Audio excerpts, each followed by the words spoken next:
Students, in the last video of this chapter, we understood about the passage of lungs, what is inhalation, what is exhalation, and various terms related to respiration, respiratory volume, vital capacity, total lung capacity, right?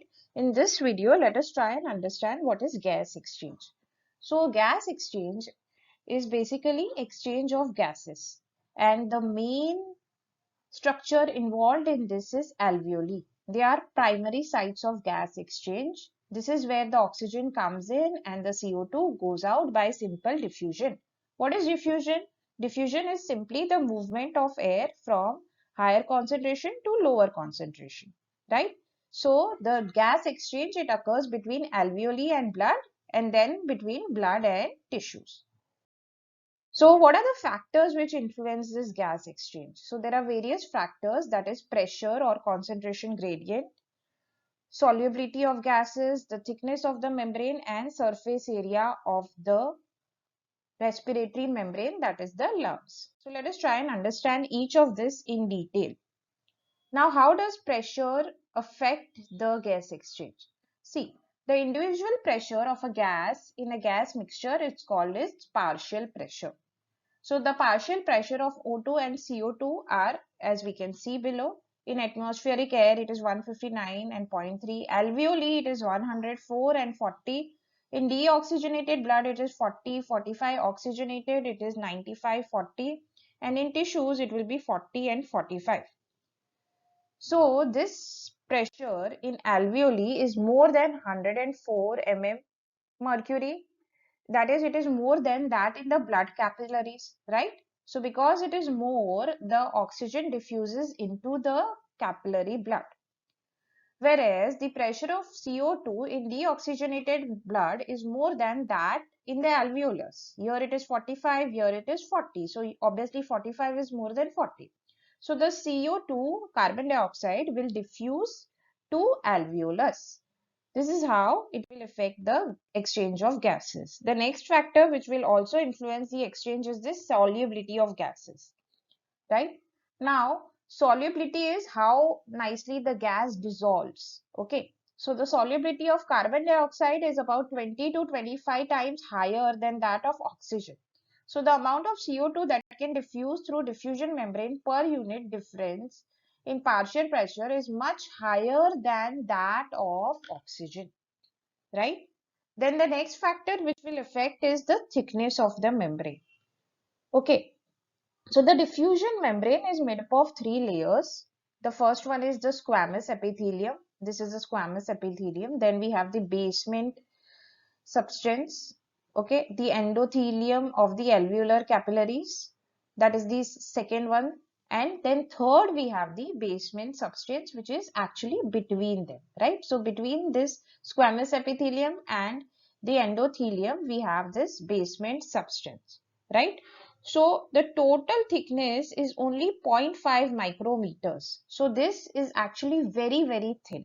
So this is one of the factors which helps in gas exchange. Because it is very thin, the gas exchange can occur very easily here, right?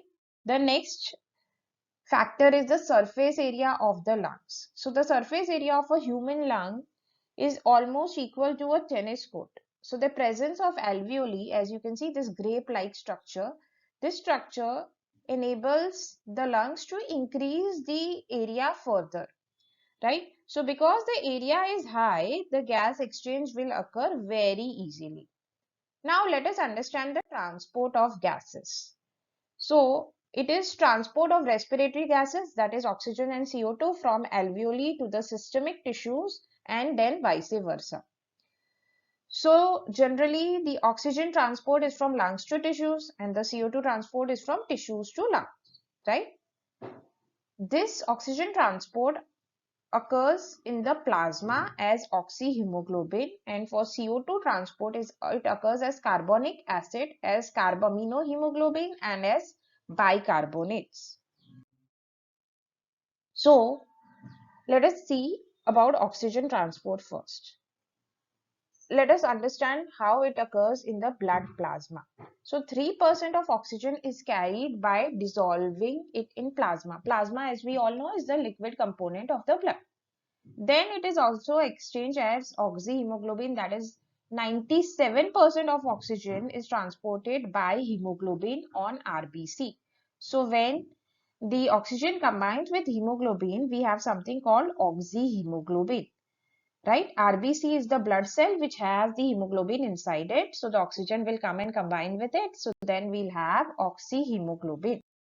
Okay. So oxygen binds with hemoglobin. This is a reversible reaction to form oxyhemoglobin, right? This is called oxygenation. Hemoglobin has 4 heme units. You can see here 1, 2, 3, 4 units, right? So each hemoglobin molecule can carry 4 oxygen molecules. Okay.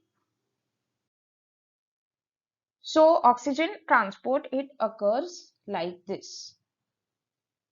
Fine. So the oxygen will bind with the hemoglobin, and this binding depends on the partial pressure of oxygen and carbon dioxide as well as temperature, right? So in alveoli, there is high pressure of oxygen and low CO2. So this generally favors the formation of oxyhemoglobin, right? In tissues, there is low oxygen, high CO2 pressure, high H plus ion concentration and high temperature. So the oxyhemoglobin dissociates to release the oxygen, right? So every 100 ml of oxygenated blood can deliver about 5 ml of oxygen to the tissues under normal physiological conditions. Okay, so if we plot a graph of the saturation of hemoglobin with oxygen with the partial pressure of oxygen, then we see a sigmoid curve, that is an S-shaped curve, right? So it is used to study the effect of factors like the pressure of CO2, H plus concentration on the binding of oxygen with the hemoglobin. Now let us look at the transport of carbon dioxide. So in tissues, the pressure of CO2 is high due to catabolism and O2 is low. And in lungs, the pressure of CO2 is low and O2 is high. So this favors CO2 transport from tissues to the lungs. And as we saw earlier, it occurs in 3 ways. So the first way is it transports as carbonic acid. So in tissues, 7% of carbon dioxide is dissolved in plasma water to form carbonic acid, that is CO2 plus H2O gives H2CO3, and this is carried to the lungs, right? The second way is to transport it as carb amino hemoglobin. So in tissues, 20 to 25% of carbon dioxide binds with the Hb molecule, that is the hemoglobin, to form carb amino hemoglobin. In alveoli, the CO2 dissociates and forms carb amino hemoglobin. Okay, so this is how it keeps reversing itself and CO2 keeps getting transported. Then it can be also transported as bicarbonates. About 70% of CO2 is transported by this method. RBC contain an enzyme called carbonic anhydrase, right? It is slightly present in the plasma too, that is the liquid part. So at the tissue site, this facilitates this reaction. CO2 plus water with the help of this enzymes will give you H2CO3, and then again this enzyme favors the dissociation, that is HCO3 plus H plus ion. So in alveoli, this reaction proceeds in opposite direction, leading to formation of carbon dioxide and water, that is it will proceed in this direction. So every 100 ml of deoxygenated blood delivers about 4 ml of CO2 to alveoli, because generally people think that oxygenated blood will only have oxygen, but no, it will have some amount of CO2 also. Then let us understand how does our body regulate respiration. So as we all know, brain is the main regulatory, the coordination center of the body. So obviously the respiratory centers are also located here, right? So these respiratory centers, they maintain the respiratory regulation. That is, they make sure that it is happening properly. So let us look at different centers which are present here. So first is the respiratory rhythm centers, that is the inspiratory and expiratory centers, which are seen in the medulla oblongata, right here. Okay. So it regulates the respiratory rhythm, that is how much a person is breathing in and how much the person is breathing out in 1 minute. Then we have the Pneumotastic Center. So this is generally seen in pons, that is this region. Okay. It moderates function of respiratory rhythm center. So it controls this respiratory rhythm center. Then we have the chemosensitive area. So this is seen adjacent to the respiratory center. It increase in concentration of CO2 and H plus activates this center, which in turn signals the rhythm center that the rhythm center has to be active now. So the receptors in the aortic arc and the carotid artery also recognize the changes in CO2 and H plus concentration, and they also send a signal to rhythm center, right? So the role of oxygen in regulation of respiratory rhythm is quite insignificant, as we can see here. Now let us understand some disorders of respiratory system. So the most obvious one is asthma, which we see in a lot of people. It is basically difficulty in breathing, which causes wheezing due to the inflammation of bronchi and bronchioles. So if you see a normal airway, it will be like this. But in an asthmatic patient, there will be some inflammation seen. So for them, the gas exchange is not as easy because these bronchi and bronchioles, they are inflamed. The next one is emphysema. So this is basically when there is damage to the alveolar walls. So as we saw, the surface area of the alveoli is very important during respiration, right? If there is any damage to alveolar walls, then the respiratory surface will decrease. So we see here, see, in a healthy human, the surface is something like this. Whereas in emphysema, the membrane breaks down and the surface area decreases. So person will have difficulty in breathing. So this generally we see when the person smokes a lot.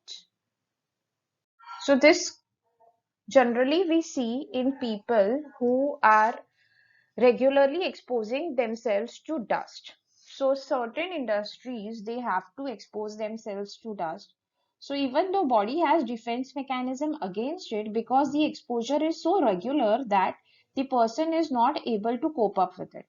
So long exposure generally causes inflammation leading to fibrosis, that is proliferation of the fibrous tissue. You can see here this is a healthy lung, and then when a person suffers from the respiratory disorder, this is the shape of the lungs, right? So it results in lung damage because the body generally has cilia and hair to remove all the dust, but when the dust is too much, then it affects the body.